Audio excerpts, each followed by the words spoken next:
I will pretend that we haven't say hello to each other. Hello, Yash. So thanks for coming to the E&E GSA Student of Month interview. And Yash, could you start with a short introduction, self-introduction, please? Yes, Jivan, first of all, thank you for inviting me for this interview. I'm super excited. I can start by introducing myself. My name is Yash Garze. I'm a third year PhD student here in the engineering education department. Um, I work with Dr. Morgan Hines in the FACE lab, which stands for All a Chance to Engineer. As the name suggests, the lab focuses on broadening participation in STEM education. We focus majorly on informal education. So think of it as summer programs. We haven't done a lot of research in museum spaces yet, but museums are another space of informal education. So that's also something that I'm interested in.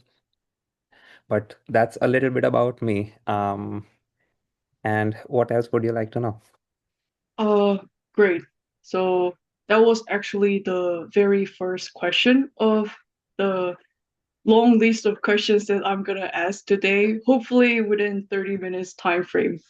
All right. So I think this is related to the first question because this might ask you to talk about your previous degrees. So my second question is, what brought you to engineering education from engineering?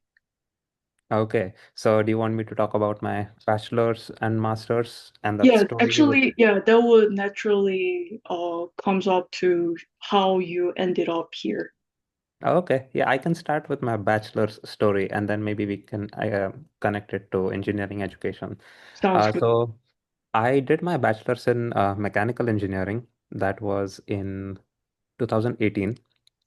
So I finished my bachelor's in 2018. I worked for 2 years in the industry. So I worked in Kawasaki Motors as a design engineer Oh. in Pune, and that was like my first job. So I worked there for 2.5 years in Oh. the research and development department. Uh, at that time, Kawasaki wanted to launch a commuter segment motorcycle in India, so which was a 175cc vehicle, and they hadn't done that independently before. So it was like a new project for them. So I got it was a very interesting experience. Like I was the first employee of the research and development department, and then I could see the team grow and Oh. develop. So in those 2 years, I was able to see like how does a motorcycle go from prototyping to almost mass production stage. So that was an interesting experience. During that experience, I learned a lot about like CAD modeling, mechanical engineering design, testing, prototyping, and as I was learning about engineering design, I was also exploring other options and avenues where I could apply those skills. And medicine has been a space which has always inspired and motivated me. So I Mhm. was looking at options of maybe going into the medical application space of mechanical Mhm. engineering, so which is medical devices. And Mhm. it also got me interested in medical robotics slowly, steadily. So during those 2 years of my job, I was uh, trying to engage and participate in different hackathons. So one Mhm. of those hackathons is called Medic, and it was organized by IIT Bombay. So it's an institution, one of the premier leading engineering Mhm. institutions in India. Oh, I've Uh, heard that. and so it was like a week-long hackathon. So Mm. I participated in that hackathon twice, and I also ended up doing an internship at that laboratory, which actually Oh. organized those hackathons. And Oh, I see. I got some experience like working with medical doctors, um, like artist designers, electrical engineers, and also a couple of entrepreneurs in those like small segment of Mhm. internships that I was able to do. And that sort of like gave me the fuel, I would say, to actually go and apply for a master's program in Mhm. medical robotics. That application was at Worcester Polytechnic Institute in Oh, Massachusetts. So Worcester is a small town around, uh, it's like an hour long drive from Boston. that's good. And that's where I did my master's in robotics. And my most of my, I would say, coursework and research was about medical robotics. And I worked in two labs in that institution. One of those labs focused on continuum robots, which are like Mhm. snake-like robots.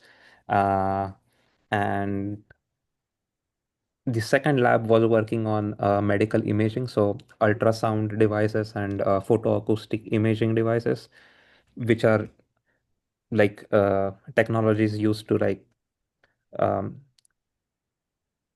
image things which are like inside our body. For example, if you want to Oh, I like see. you might have heard about like sonography or like ultrasound Oh yeah, I've imaging heard of. techniques I to actually was treated using that device. right. Yeah, So that annually, right? yeah. So those devices are used to like image tumors and so many other like for so many various medical applications. So my research was about how do I develop like scanning and Mhm. computational techniques to improve the visualization and resolution of those devices. So that's what I was doing, and that led me to an internship in California, which was at the end of my master's program, Mhm. where I was working with a company called Noah Medical. They were like they make endoluminal robots, so robots that can go inside the body, like Mhm. snake robots, like small tube-like robots, and they can do scanning. So that I was able to like uh, work with them on prototyping some of those devices. Mhm. But if you listen to this whole story, it feels like a very smooth curve of like, okay, mechanical engineering and then medical devices and then medical Medical. robotics and then working in a medical robotics company in California. So, like, if you look at my statement of purpose for my master's program Mhm. and what I was doing at the end of the master's program, you would be like, Yash is doing his dream job. Like, he's in his dream job. Exactly. He must Like be a so happy. typical but extraordinary trajectory as a mechanical engineer. Like narrowing down your research field and successfully building up your career in industry and internship and master's degree. And I think I actually didn't know that the detail part in between the two degrees. And yeah, I wonder what happened next. Right. So, like the story seems very smooth and rosy on the outside. But the thing is, when all of this was happening, there is another story which happens on the inside, which like oftentimes is not visible on CVs, resumes, LinkedIn. Hmm. And that story is what I think is more valued in this space of engineering education. Like, okay, what you see on the outside is probably the student's external trajectory or the trajectory of deliverables. But what is that internal story? How is that student really feeling? How is that student really experiencing that process of learning and growing? And for me, that journey was not as smooth. Mm, So I started asking questions about like, do I really fit in the space? Do I really belong in the space of robotics engineering? mm, Because it's funny, but when I started my master's program, I knew very little about like coding and programming. I was not mm. an expert. Interesting. Uh, and most of my coursework for my master's degree demanded me to like have like pretty good coding and programming skills. Wow. And I'm like, oh my God, I don't know this. And yes, I did have to learn it. I learned it slowly, steadily. Hmm. But it was an experience which like really sort of made me question if I really want to do this Mm, for the next couple of years. I see. And probably And rest of your life. yeah. So, and I'm pretty sure like many people who will probably be listening to this, or many people even in the field of robotics will relate to that. Like everyone has had challenges with maybe learning a skill at some point of time, and they overcome that challenge and they move on and they grow, which is great. Mm-hmm. What happened with me was I was stuck with those questions, and I'm like, I'm not able to like find an answer to these questions yet, and I want to find an answer. One of my school friends was here at Purdue in the engineering education department. I So know this Siddhant story. Joshi. So Mm-hmm. now he's a PhD. So I would say Dr. Siddhant Joshi. Mm-hmm. So he was studying here in engineering education, and me and Siddhant have been in the same classroom since junior KG, which is like kindergarten, you can say, like Oh my around goodness. that age until the 10th grade. And Long then, friendship. I mean, I have known him since then, and he has known me since that age. So, I mean, I used to often times have a conversation with him, like, hey, this is how it's going with me, and things like that. And one fine day, he's like, you know what, Yash, all these questions that you're talking about are also some question, like, are also topics which so many people in this field of engineering education actually do research on. Have you ever Mhm. checked it out? And he's like, he just called me for an open house in 2022. True, I think. Yeah. And I'm like, okay, let's go and explore it. I'm like, it's Siddhant's department. Let's go explore what happens here. So I came here, um, and I'm like, there is something really interesting happening here. And I decided to apply. Uh, Wow. and I was like in the last year of my master's program, and things started unfolding. So just before I came here for that open house, I was also volunteering as a summer program, like a assistant at Worcester Polytechnic Institute. Oh, in a summer camp? Yeah, Or there are at the Worcester Polytechnic Institute, they organize summer camps for kids in that neighborhood I to see. introduce them to what is robotics. I see. And during summer, I wanted a job. So I'm like, let me start by volunteering, and then they're like, Mhm. okay, you know what? Let's we will fund you. Wow. And they started paying me an hourly rate of something. I don't even remember how much that was. You earned But that experience was really important for me. And that aspect of summer programs has opened so many doors of opportunities from me that moment onwards. So the open house, and then after the open house, after getting into the program in 2023, I I was matched with Dr. Morgan Hines, who it. also designs summer programs. So Hmm. after coming to Purdue last 2.5, 3 years now, three, yeah, Yeah, uh, it's our 3rd year. it's our 3rd year, yeah. So I Oh my have god. been designing, developing, and doing research on summer programs. So that thing which Transition. started in the summer of, I would say, 2022 has been like a common thread until now. So that's Wow. what brings me from mechanical engineering in Pune to engineering education here at It's a Purdue. it's Yeah, a long journey, it's a but long journey. yeah, it's a long, but if you look into the small stories that brought brought a huge change in your life, that's what interests me very Absolutely. the most. Mm. And I think you mentioned a little bit about Pune specifically, but I think this question is appropriate for international students in our department. So my question is, how is your experience back in India or specifically Pune different from or similar to your experience in academia here in United States? Hmm. I would say in terms of experience in academia, so I did my bachelor's in Pune, Mm-hmm. and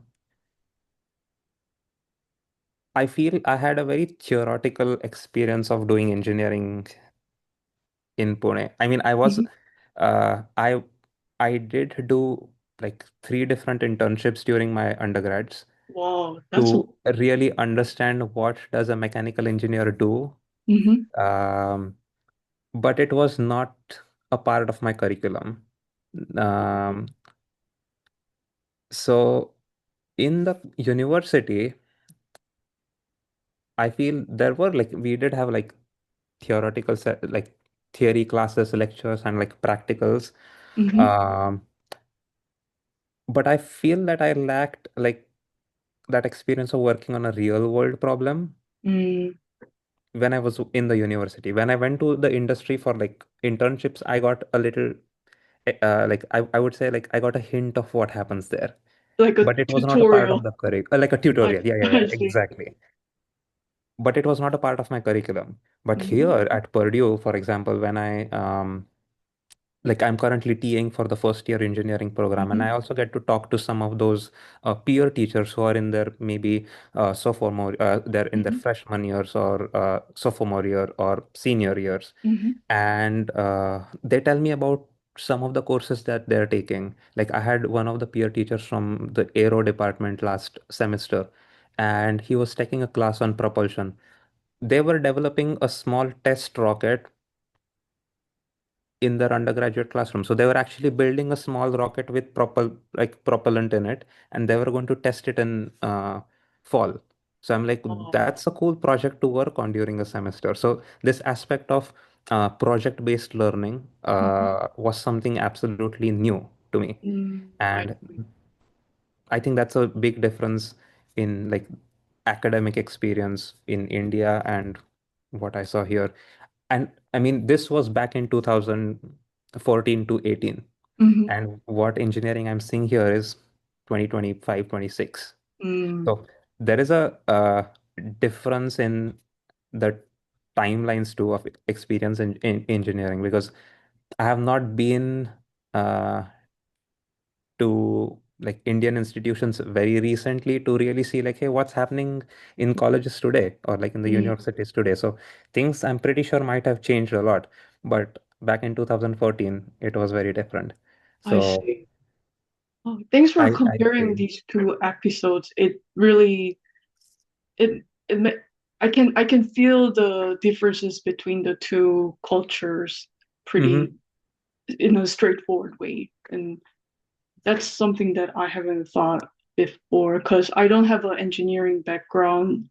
I don't have a mechanical engineering Hmm. background in my own country, and comparing this directly to your like comparing your bachelor's experience versus master's degree in the United States and PhD degree in at Purdue is also very interesting. Yeah. And so now that we know that you ended up in engineering education department, what do you like about the PhD program, or what excites you the most about doing this PhD program? You don't have to be aware of your advisor. You don't have to tell the textbook answer, but you can share the honest opinions about what what you do like about the PhD program. Right. Um, I mean, there are ups and downs in this whole experience. So there are parts of this PhD program, like there are moments where I would say it's not like a part. It's like there are moments when I like absolutely love to be a part of this program, and Mm-hmm. there are moments when I really ask myself like, why am I in this program? Like, how was I even accepted in this program? Do I really think? I mean, do they really think that I'll be able to succeed in this program? Really? I don't think so. But then there are other moments like where it's like, oh, I think I really belong here. And it's like a sine wave. Sometimes it's on the positive side and sometimes it's on the negative side. Um, But overall, I would say it's like my experience. after getting into this PhD program has been like really, really positive if I Mm-hmm. compare it to my master's, like graduate school during my master's program. Um, yes, there is a change in like I would say like maturity level when you are in a master's program and then you get into a PhD program. Mm-hmm. So that also slightly changes your outlook in Mm-hmm. different aspects. So some things that I really like about this PhD program, one, the community here. Mm, for sure. Absolutely. I would put that as number one. Mm-hmm. Uh, our cohort, if you look at our cohort, Mm-hmm. uh, I feel we are like very well connected, even if we are in different labs. Like we all started together, everyone went to different labs, but we Mm-hmm. still are connected in so many different ways. Like there For are sure. activities that keep happening, or we meet beyond just those activities. Like Mm-hmm. we will go out for lunch or dinner or Mm-hmm. chai or something like that. So we make it a point to maybe touch base with each other and like For check sure. in kind of a thing. So I like that aspect of community. So even if sometimes there is that negative cycle of that Sign. sine wave, and it gets compensated by engaging with the community in moments like that. And even if the cycle is positive, Mm-hmm. even in those moments, engaging with the community feels extremely fulfilling and worthwhile. Mm-hmm. So I would put community as number one. Mm-hmm. Not just our cohort, I would say people who are like who are our seniors in the program and people who have Mm-hmm. joined after us in our program. Like everyone brings in a different, I would say, quality of curiosity here. So Mm, that's a good everyone's point. asking or like doing work or they're passionate about so many different problems Of in course. education or engineering or so many different spaces where engineering touches. Mm-hmm. So just by looking at what people are really interested and inspired about, that itself is very inspiring for me. Mm-hmm. Like, That oh, oh. this is a problem space that, for example, let's talk about Artray. Artray is doing research on using games to educate Gamification. gamification. Mm-hmm. So I have not grown up playing a lot of video games, computer games. So Same. that space is Same. completely uh, beyond something that I think I can understand. But then I know Artray is absolutely inspired and like doing research in that space and like listening to him talk about it. Mm-hmm. It's like, oh, there is something interesting here. And like you can see a spark in his eyes when he's talking about that work. So that Exactly. inspires me. That's like, those are like some things that I enjoy and love about our department. Like you talk with anyone about their research, they're very Mm-hmm. passionate about it, Oh my God, this is the most lovely answer that I have heard, and I can relate to it so much because right? whoever I talk to, I think they are so ready to share their research interest, and they don't mind spending tons of hours collecting the data and analyzing the data, but I can feel the passion inside, and that is very intellectually motivating. Yep. Hmm. And I mean, I talked about Artray, and yes, you might say that he's in our cohort, but like you can go and talk to who is like maybe senior in the program. Like you can go talk to Shauna, or Hmm. maybe go talk to Leo. Hmm. Or I interviewed Nat last year during like one of the like these student of the month Yeah, I interviews, remember that. and you go and ask them about, hey, what's your journey about, like what brought you to engineering education, and they'll start Hmm. telling you this that story. And people are very welcoming. It's something which I think we sometimes take it for granted, Hmm. but it's a very unique thing about our department. People are not Mm, always going to be like that open and available, right? Kind of a thing. exactly. But here, that's something, and I really love that part about our department. Second, I would say, along with like the grad committee Hmm. professors, uh, I had this perception in my mind, like and I sometimes still do, like I feel a bit uh, I'm a little intimidated before I actually approach a professor for maybe just a conversation to like maybe know about their research or maybe seek their advice on something that I'm trying to do. I still feel that. Uh, Yep. but something that I've seen is when I go and talk with professors here, they take a lot of effort in like making you feel comfortable to talk to them and like getting Mm, you share your ideas, and then they're interested to like contribute and engage with you more. that's a very And good point. Yeah. it feels very different. It just feels very warm. Oh, that's a very good observation, and I can definitely relate to it because I think, like for example, in a social gathering, we have a frequent chance to talk with professors, even though I'm not collaborating with the professor directly, Right. and I know what that professor is doing and what the other professor is doing, even though they're not my committee members or advisors. Right, exactly. So That's that's something. Um, and like an experience which I had was when I went to ASWE for the first time, mhm. and Oh yeah, yeah, we did. that was like an eye-opening experience for me. It's like um, you realize what these professors really are when you Exactly. go to conferences like that. Like, I mean, I walk these same hallways with these people, and I know but that these they people, exist. Yeah. exactly. But these people are like legends in the field. Like people wait to speak and like take their advice at Hmm. ASW or maybe other conferences too. But that was like a little bit of a surprising and an eye-opening moment for me. But then when you see these people in hallways, they're like, I mean, they're so I would say like, I mean, humility is a word which comes to my mind. Like Hmm. they're just simple and warm Mm. when they meet and talk to you.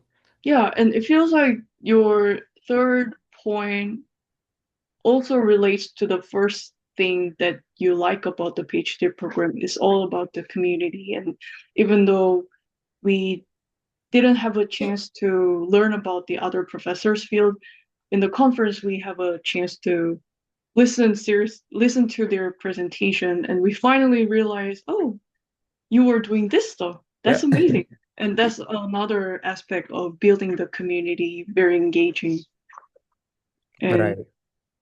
I And love your answer, but I want I want to transition to another interesting question that might discomfort you a little bit. now, And the next question is, what do you dislike about the PhD program? oh Or yeah. what stresses you the most about doing this PhD program? Oh my God, taking 8 credits per semester is like, I hate doing that. I hate doing that. And that's why I like summer because I can take, I mean, I used to be able to take 6 credits. Now those that rule has changed, I guess. Yeah, But I think 6 credits is something that my mind and body can handle. 8 and 9 credits is or something it's I feel it is very rushed. So one, I don't get to engage with the content. mm, Two, I feel like I'm I have to deliver, but I'm not going to be satisfied with that delivery, exactly because we're running out of time. right? And then because you don't even have time, you don't even know how to link those topics, subjects that you're learning to something that you're going to use in your research. And everyone Exactly. keeps telling you that, like, hey, use these coursework time for building on towards your milestone or your research or anything and everything. But that needs time. Exactly. Exactly. And when you have like 9 credits, 8 credits, and you have like TA and RA and so many other things going on, mm, I I don't know how to handle this. And it's it's our 3rd year, so it's not like this is our just first semester and oh, you will figure it out. No, mhm, it's 3 years into this same rut, and mhm, I still cannot handle 9 credits. for sure, Absolutely no. for sure. And like I've started to like slowly and steadily accept this fact, like, okay, it's like I'm not going to feel completely satisfied with this. I'm not going to completely like Mhm, engage in this, and I'm going to be okay with that. So I have I think I've slowly started to like settle down mm, on that point, mhm. but I don't like it. I don't like to, I mean, I'm not very happy settling down on that thing. So I don't like that about, I would say, the program which makes us take like 8 credits. Yeah, Probably maybe in the next couple of semesters, like things now can, that the like the policy can get, compulsory yeah. courses are done, we'll probably Mhm, start taking more research credit, which will mhm. probably give us more time. But then when you take research credits, you're not doing coursework. So you don't get that instructor Guidance. feedback or like, so you have to go and like seek their time, Mhm, uh, seek their course structure. So mhm. it becomes a hassle. So that is something uh, which stresses me out, I would say. Another Oh, thing which also makes me uh, little uncomfortable, I would say, is like when I started in the first year, mhm, taking 501, 502, and 503, like all of those courses in the first semester. It was mhm. like a lot to read, understand, and do. So, yeah, I mean, Explore, yeah. all of us probably went through those courses, Mhm, but I think it took the next 1.5 year to really understand what those courses were and where they are useful in research, kind of a mhm, thing. So, mhm, for example, when you did your readiness exam, or even I mhm, did my readiness exam, and mhm, that readiness exam needed us to write a literature review or maybe propose a theoretical framework, mhm, which we had ideally we were taught how to do that in 501, 502, 503 courses or 505, mhm. 506, some of those courses. But even after learning uh, during the readiness exam, I was like, when I was in that semester, readiness semester, I was clueless, like, oh my God, I don't know where to start. And Exactly. where to go and seek those resources from. Because when I attended those courses, I had no time to really document them in a way uh, Mhm. in which I could use them later on. Exactly. And actually, my research topic has changed after taking that course. So all the things, all the assignments that I have done in those courses, significant portions are kind of useless for my my readiness exam. That was one um, uncomfortable experience, but Yeah, I'm glad that someone else also has some feeling about that happening. right. So those are some things, but again, it's like uh, I feel like you have to make those mistakes to really maybe not do them again, kind of a thing. Yeah, But for sure. uh, yeah, those are some things which I feel are little worrisome. And then obviously funding and these things keep changing. I mean, these are aspects Mm, which are probably not in our control directly, mm, nor in the department's control, but the way like these funding situations mm, change, um, things change, mm. and it just brings in a lot of uncertainty, which I think so I is a see. part of it, but it, it does cause some worry, kind of a thing. But Exactly. like I'm glad about one fact about our department, which is like when like professors really are like super proactive about these things. I think Mm-hmm, that when they realize that okay, there is a chance of funding being like cut, or if there is mm-hmm, there is a probability that say some sort of funding is not going to be there mm-hmm, 6 months down the line, 8 months down the line, they do inform their graduate students like, hey, this is something which is going to happen. Let's start preparing for something else, or let's mm, start preparing for a backup for your funding, kind of a thing. mm, And which happened with me last year. And so we knew that the project which I was going to be funded on was going to like close last mm, summer. Uh, so Dr. Heinz, he told me about like we need to start looking for an alternative. I And see. then first year engineering program It's applications looking for. opened up, and he's like, you know what, Yash, I think you should try applying there. So Mm, I was able to go apply that. So and it turned out to be a very good experience. I mean, mm, it is a bit hectic, but it's a new and a different experience. mm. So it's like that. So, yeah, third point was the uncertainty, but it turns out it has, as always, has pros and cons. Yep. Yes, yes. And it's the last question is quite related to the the question that I just asked, but Mm-hmm. it's a one piece of advice to freshman year PhD student. So if you go back to freshman year of the ENE PhD program, Yeah. what would you do differently? What would I do differently? I would change the way I read like Sorry, could you repeat articles. that first? I would change the way I would read articles for all of the Oh, foundational courses like 502, 3, 4, 5, 6. Uh, oh, interesting. and why I say that was I why I say that is I remember like many people in the department recommending maybe us and our cohort like, hey, you need to learn how to skim. Mm, And I didn't know what that really means. Like, okay, what do you mean by skimming? Skimming is like probably just reading the titles or maybe first class sentences. And that makes sense. Yes, that's one way of skimming it. But I felt very uncomfortable doing that because I'm like, I am not able to make sense of that paragraph if I read the first and last line. exactly.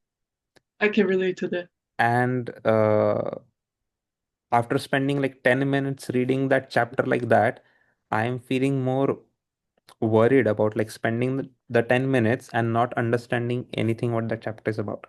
Mm, So, like, I mean, AI is not always the best way to go about things. And yes, I know that AI has lots of like cons, mm-hmm, but like this thing about Notebook LM, mm-hmm, you put your chapter on Notebook LM, maybe like ask it to prepare a mind map for you or a podcast, mm, listen to it or see that mind map. mm. I mean, it gives you a better understanding of, okay, how is that reading structured? I see. Like, okay, this author is talking about five challenges, and the introduction is telling you about how these five challenges are related to each other. Then the Mm-hmm, body of that reading is talking about those five challenges, and the conclusion is telling you about maybe what those five challenges like would lead to in the future or something like that. Getting that idea of the structure of that chapter and then diving into that chapter helped me. But I to see. realize and understand that, it took a lot of while. So I would definitely go and change that. And something about like Notebook LM or these platforms is it allows you to like catalog these Mm-hmm, readings pretty well, right? Like you can create a folder and keep uploading things to it, mm-hmm, kind of a thing. I wish I would have done that in my first year mm. because that way it's like I can go back to that so-called notebook and probe, like, hey, can you tell me what is a theoretical framework? Mm-hmm, Or what are theoretical framework elements? Why are they mm-hmm. important? And I would get like a small, short uh, answer right Answer. there and then, kind of a thing. Again, that is maybe one way of doing those readings. So I would like that's something which comes to my mind when it comes to like changing something. I I know there see. are various uh, cons, or like I wouldn't say cons, but like there is a lot of cost of using AI, which is Mm-hmm. not very explicit, like Mm-hmm. the energy consumptions or so many different aspects which I don't even know of, honestly. Mm-hmm. So it's so I don't know if I should like it's not something Oh, I see. I see that I where want to your like conflict comes recommend from. everyone to do, but I would think that that would be a very good tool. Like if maybe one person develops it and Mm-hmm. everyone uses it Mm-hmm. in the department, it will be a efficient use of resources Oh, kind of a thing. that's an interesting approach too, but I like your suggestion of rethinking the way you read the articles. I Yeah. can, yeah, I struggle a lot in reading the articles more efficiently, and I think these days AI tools are more advanced than when we first joined the PhD program, and I think your suggestion is very valid despite your concerns about the environment. But Yeah. yeah, and I hope that first year students listen to your story, and especially the final pieces of advice as well. Ah, And I will stop recording and